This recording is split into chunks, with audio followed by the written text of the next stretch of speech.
personagens deste programa são fictícios, todas as vozes são péssimas imitações com linguagem obscena e não deve ser visto por ninguém.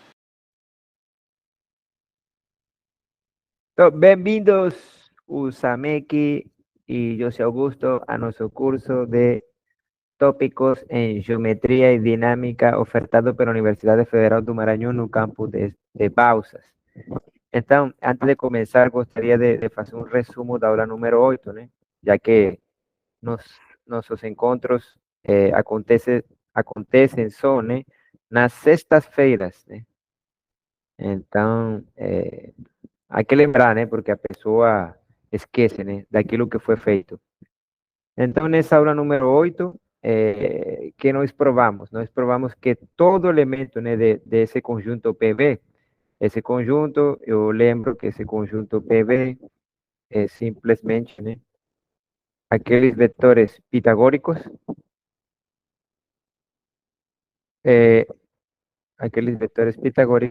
que têm a condição de que as suas entradas são números primos entre si, ou seja, o máximo comum divisor das entradas de vetores nesse conjunto é 1, né?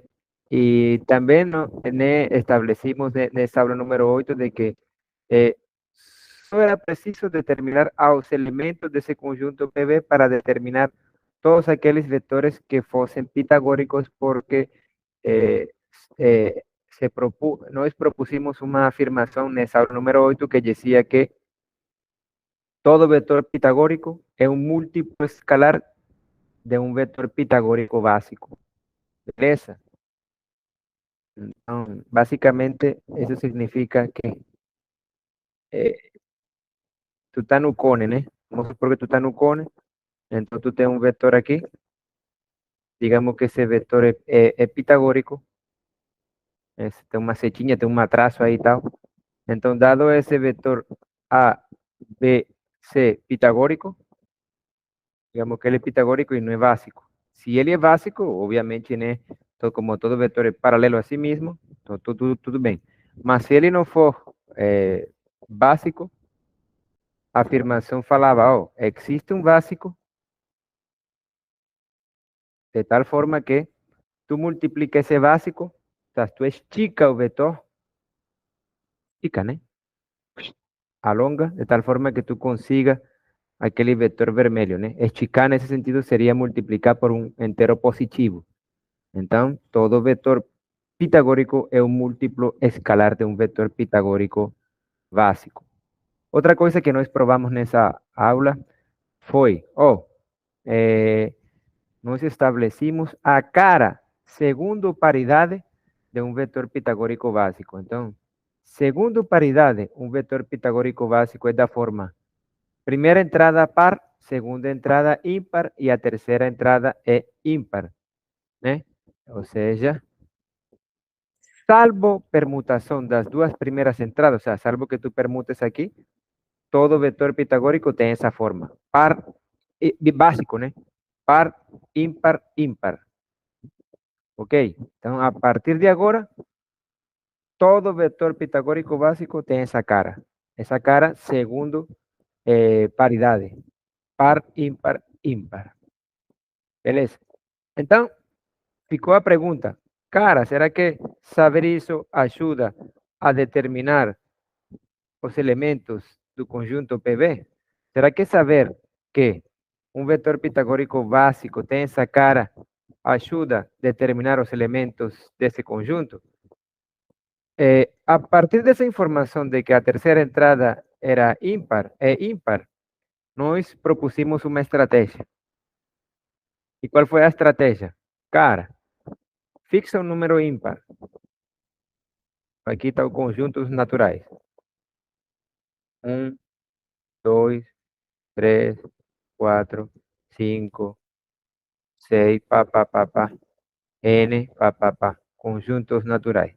Bom, então, dentro do conjunto dos números naturais, tu vai fixar um natural ímpar. Então, fixa qualquer número ímpar. Pronto, fixou, digamos que N é ímpar. E a estratégia foi, bom, vamos verificar se existem elementos o si existen vectores pitagóricos básicos que tengan a ese n como tercera entrada. Esa fue a estratégia. Eu não sei se uma boa estratégia, mas temos que ter alguma coisa para começar. E comecemos com isso. Antes, né, tu tinhas que procurar 3 números que fossem entradas de um vetor pitagórico básico, de tal forma que fossem da forma par, ímpar, ímpar. Agora, tu fixou um ímpar, né? Colocas ele como terceira entrada e te pergunta se existem vetores pitagóricos básicos que tenham esse n como terceira entrada. Agora tu vai procurar 2 números, par, ímpar, que tenham a n, né, como terceira entrada. Então, pelo menos tu reduces a procura. Já não, tu não procuras 3 números, agora procuras 2. De tal forma que esses 2 sejam as primeiras entradas, né? As 2 primeiras entradas de um vetor pitagórico que tenha a n como terceira entrada. Tudo bem? Vamos supor que tu escolhe 7 como terceira entrada. E agora tu te vai perguntar se existe A, si existe B, A sendo par, B sendo ímpar, de tal forma que es 7, né, seja a terceira entrada desse suposto par pitagórico básico. Então, tu não sabe, né, se existe uma terna pitagórica básica que tenha 7, né, como terceira entrada. Porém, tu vai te perguntar, beleza? Essa seria a estratégia, sabendo que a cara de um vetor pitagórico básico é, segundo paridade, da forma par, ímpar, ímpar. Tudo bem? Então, agora já tu não diz que é 7, agora tu diz que é 5. 5. Então, nesse caso é fácil, né? Porque já nós sabemos que existem, sim, vetores pitagóricos básicos que tenham 5 como terceira entrada. Quem seria A e B, por exemplo? 4 e 3. 4 e 3. Beleza? Então, beleza, ok.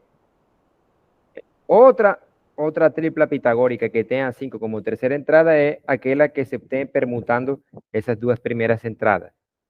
Então, tu dices, ah, não, já criei outra. Será a única? Já essa é outra questão, né? Mas pelo menos são as 2 únicas, né? Mas é uma pergunta que pode vir também, né? Dice, ah, é única. Tudo bem? Ok.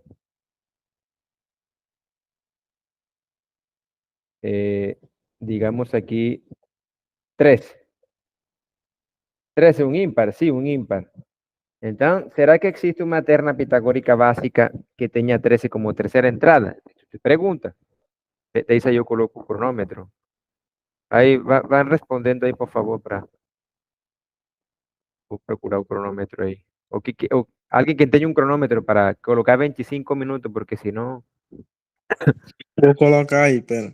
beleza, que não fique tão longo, porque aí a pessoa desiste de assistir o vídeo. Vai, José, fala aí. Nesse caso, de 3,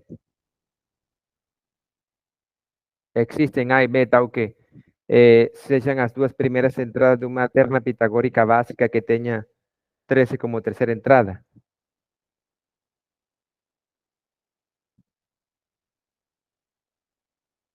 Agora ficou pensando, O José caiu, eu caí. Bom, aqui nesse... Eu tava falando coisa 5. 12. Isso, 2. Exatamente. E a outra seria, né, permutar essas aqui. Permuta. Mas tudo bem. Ok. E assim, tu começaria a te perguntar, né, mas tu percebe, né, que não é uma estratégia muito boa, né, porque tu dices, eita, cara, eu não vou querer fazer isso por cada número ímpar que eu fixe, né, porque o conjunto dos números ímpares é um conjunto infinito. Ele tem a igual quantidade de elementos que tem conjuntos naturais. Eles estão em correspondência bionívoca. E, portanto, esse conjunto dos ímpares tem a mesma quantidade de elementos que os naturais. E os naturais são um conjunto infinito. Então, os ímpares também. Então, tu dices, cara, se eu aplico essa estratégia dessa forma aí, uma vez por cada natural, por cada número ímpar, então talvez não seja uma boa estratégia, mas tudo bem. Aí tu percebe depois que não é uma estratégia muito boa. Beleza? Mas aí depois, né? A partir de 3 exemplos específicos, nós refinamos a nossa estratégia. Né? Os 3 exemplos foram 4, 3, 5. 12, 5 e 13, né? E o outro exemplo foi, né? Acho que foi que? Não lembro. Isso aqui foi casi 17, 8 e 15. Aí vocês podem verificar se isso é verdade. Ou seja, esses aqui, esse e esse cara, né? São vetores pitagóricos básicos. Esse aqui é 5, ímpar, esse aqui é ímpar e esse aqui é ímpar. E esses 3 números têm uma propriedade em comum. Outra propriedade, além de ser ímpares, né? Eles são primos. Né? Eles são números primos. Lembra que um número primo é todo natural maior do que 1, com exatamente 2 divisores. E se o número é primo e ele tem exatamente 2 divisores, os divisores serão ele próprio e o número 1. Beleza? Então, todo número primo é um número natural que é maior do que 1, né? E tem 2 divisores só. Né? Então, a partir desses exemplos, nós pensamos, cara, dá para refinar essa estratégia? Bom, agora não vou me querer concentrar em terceiras entradas sendo ímpares só. Não, agora vou refinar a estratégia e vou pensar em números primos. Beleza? Então, agora, de novo, né? Estamos na recta numérica, né? Novamente nos naturais, mas agora já não, tu não fixa simplesmente um ímpar. Agora tu vai te concentrar em um natural que seja primo. Beleza? Então, por exemplo, já tu não te concentras em 9. Ah, tu não colocas 9 como terceira entrada de uma lista pitagórica básica, né? E tentar procurar aquelas 2 primeiras que tenham a 9 como terceira entrada, né? Tu não te vai procurar, tu não te vai perguntar isso. Agora tu vai dizer, ah, não, eu vou, além das terceiras entradas serem ímpares, eu vou pegar de tal forma que elas sejam primos, né? Porque esses 3 exemplos me llevan a conjeturar que as terceiras entradas deveriam ser números primos. Tudo bem? É uma pergunta que fica no ar. E como esses 3 exemplos, né, têm essa propriedade em comum com as terceiras entradas, então tú dices, cara, ¿será que terceras entradas deberían ser de triplas pitagóricas primitivas, deberían ser números primos, ímpares primos? Então, tú te começa a perguntar isso. É tipo como se tu estivesse fazendo pesquisa. E agora tu refina a estratégia. Então o título é Refinando a Estratégia. A ideia é escolha um número primo maior do que 2 e verifique se existem elementos em PB cuja terceira entrada seja igual a n. Beleza? Em outras palavras, questione se existem enteros positivos A e B, tais que A, B, N, seja uma tripleta pitagórica. Então, por exemplo, aqui 1, 2, 3, 4, 5, N, N natural, N sendo primo. Digamos que tú pega 3. 3 es primo.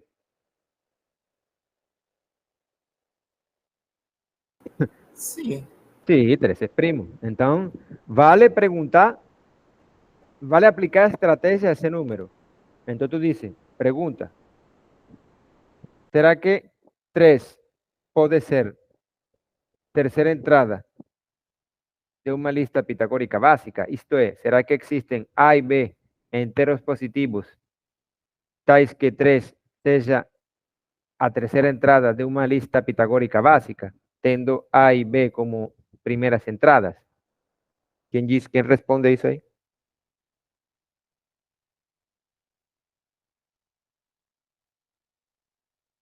Diga sí o no.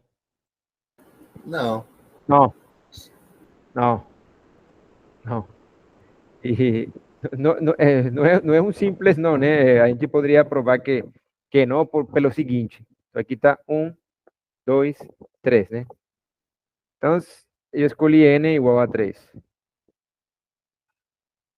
Então, te pergunta isso aqui, existe A, B enteros positivos tal que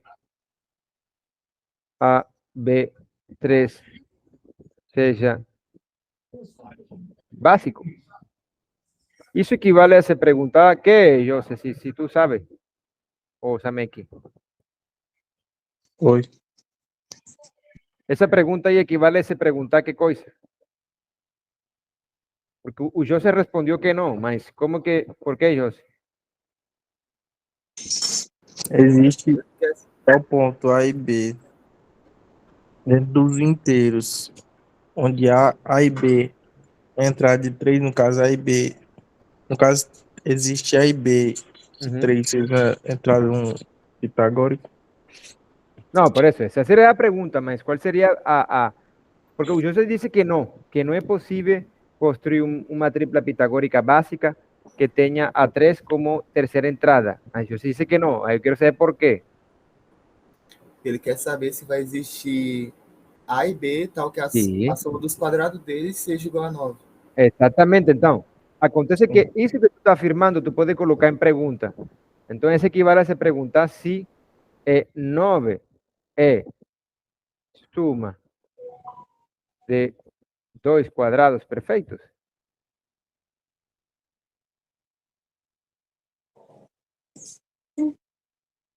Isso. Então, tu dices, não. ¿Por qué? Entonces, vamos lá. 9. Aqui, 1, 4. E para de contar, né? Não há. Então, por exemplo, lembra que A debe ser ímpar. Y A debe ser par, B ímpar. Entonces, las únicas posibilidades ahí serían 1 y 4. ¿né? Tú tienes que procurar A y B, ¿né? O sea, A es 1, B es 2. Son las únicas posibilidades. Y el cuadrado de B es 4, el cuadrado de 1 es 1. 1 más 4, 5. Entonces, no. 9 no es suma de 2 cuadrados perfectos y por tanto no existe una tripleta pitagórica básica, ¿né? Que tenga 3 como tercera entrada. Beleza? Agora tú vas para otro primo.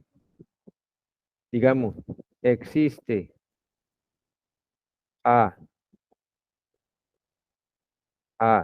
y B los enteros positivos tal que A, B, seja uma lista pitagórica básica. Então, tu está aqui, ó. 1, 2, 3, 4, 5, 6, 7. Então, tu escolheu N igual a 7. 7 é ímpar.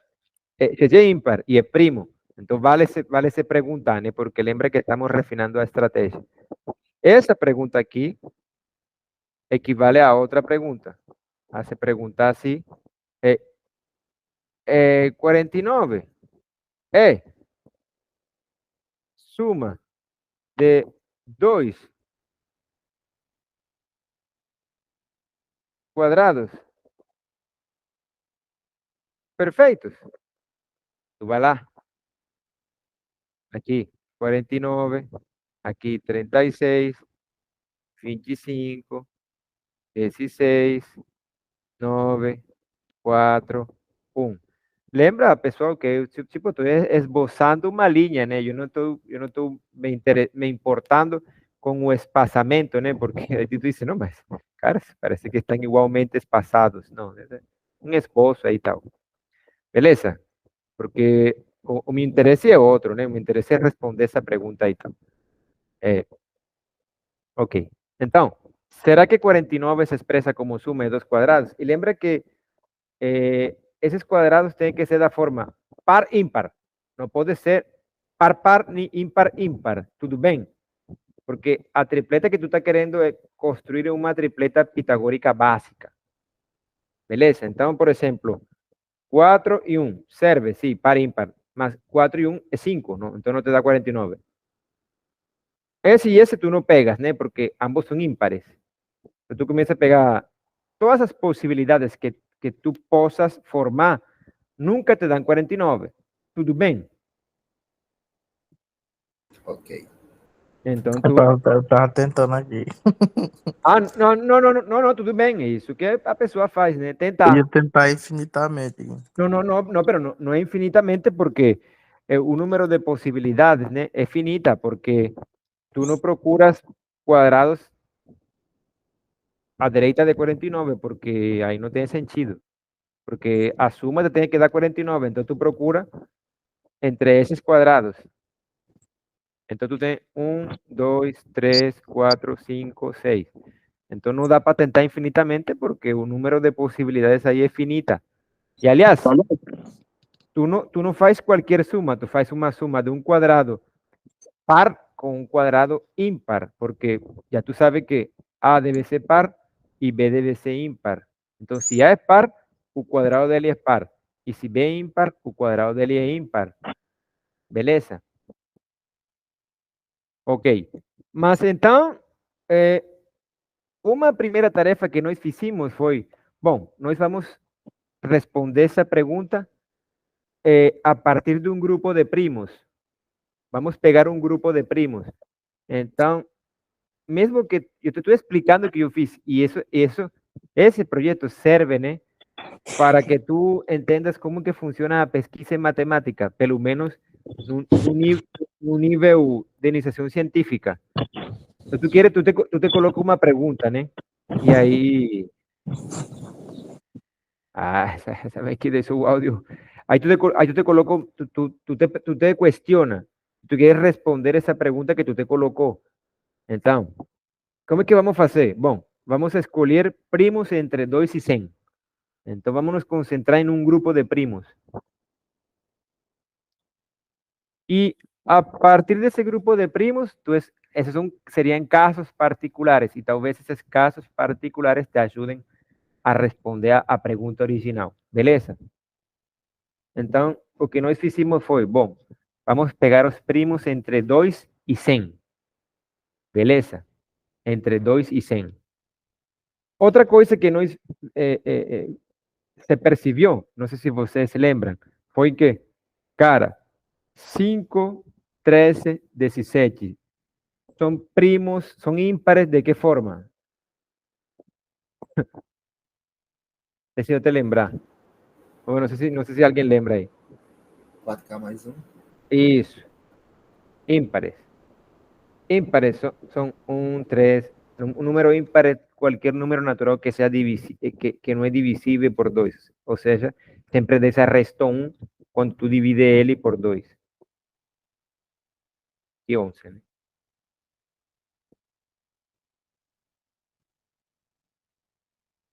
Entonces, nós, na aula pasada, né, detectamos que números ímpares son de dos formas. Ese cara aquí, por ejemplo, ¿no? Es da forma 4 veces 0 más 3. Y ese cara aquí es da forma 4 veces 1 más 1. Por ejemplo, 3 es da forma 4 por 3 más 1. Ya 11, opa, 11 tiene una forma específica aquí. 11 da forma, ¿quién dice alguna cosa ahí? 4, ¿por qué?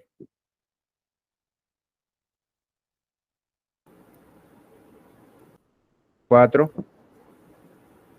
Por 2 mais por 3. 2, isso, mais 3. Então, a ideia é que tu consiga escrever tipo uma provinha que isso aí de fato é verdade. Isto é, que todo número ímpar ou é da forma, então todo número ímpar, afirmação.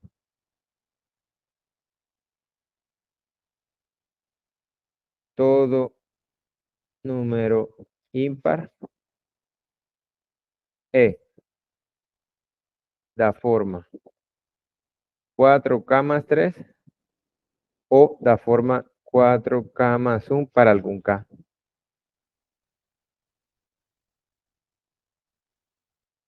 Natural.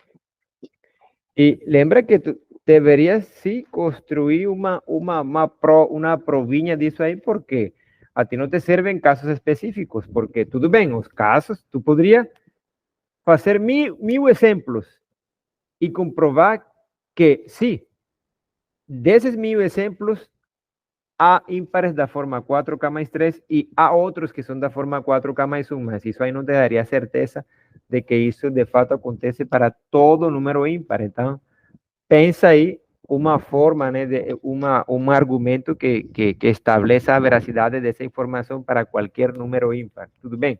É assim que funcionam as matemáticas. Então, vamos lá. Ok, então tu dices, opa, aqui se geram mais perguntas. Isso aí não sei se é bom ou é ruim, mas talvez seja bom, porque tu dices, bom, agora me concentro não só nos ímpares, sino nos ímpares que são impares, e talvez agora eu vou colocar bastante detalhe, bastante óleo. Bom, então a ideia seria estudar os primos, né? Um grupo de primos, aqueles que ficam entre os primos entre 2 e 100, né?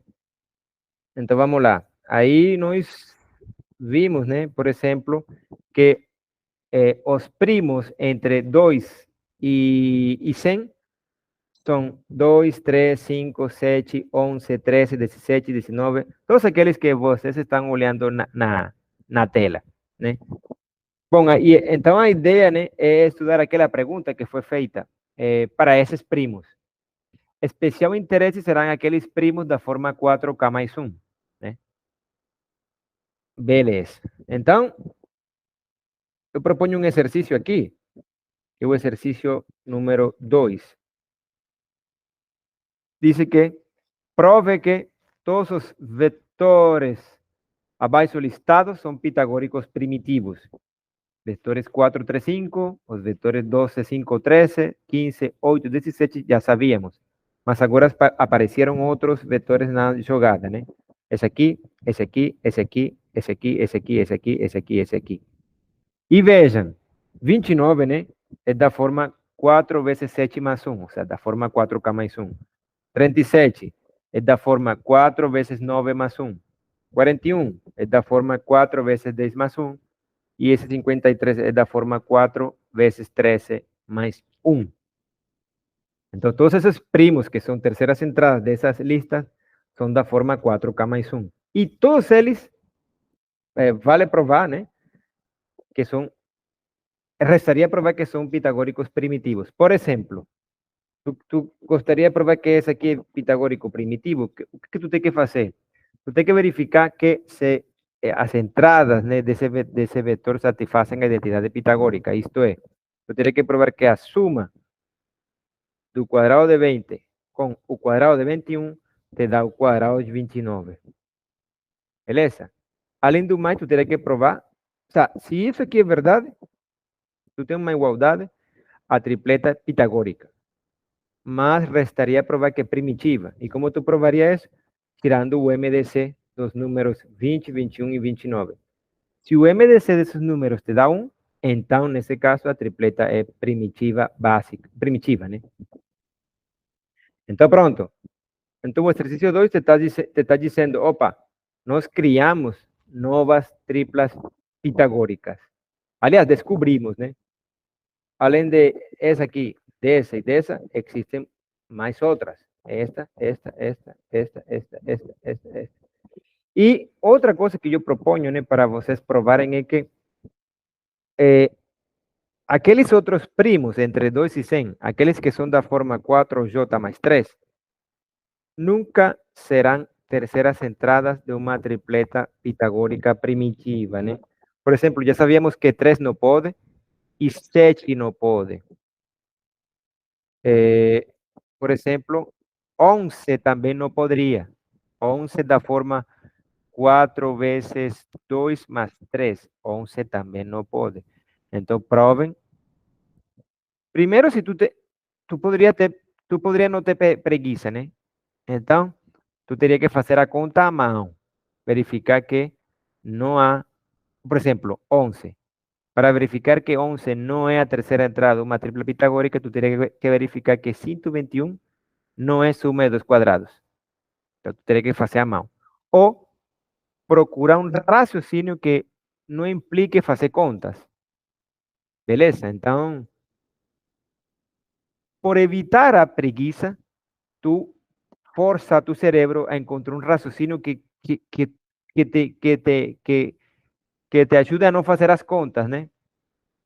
Mas talvez tu vai ter que ter um gasto de energia, pero tu diz, bom, eu prefiro gastar energia por 20 minutos pensando que fazer conta e vou me demorar 1 hora. Tu tá entendendo? Sim. Então, a preguiça, né, às vezes te obriga a forçar tu cérebro a procurar um método que não implique fazer contas. Ok. Então, volto ao PDF. E aí eu fecho.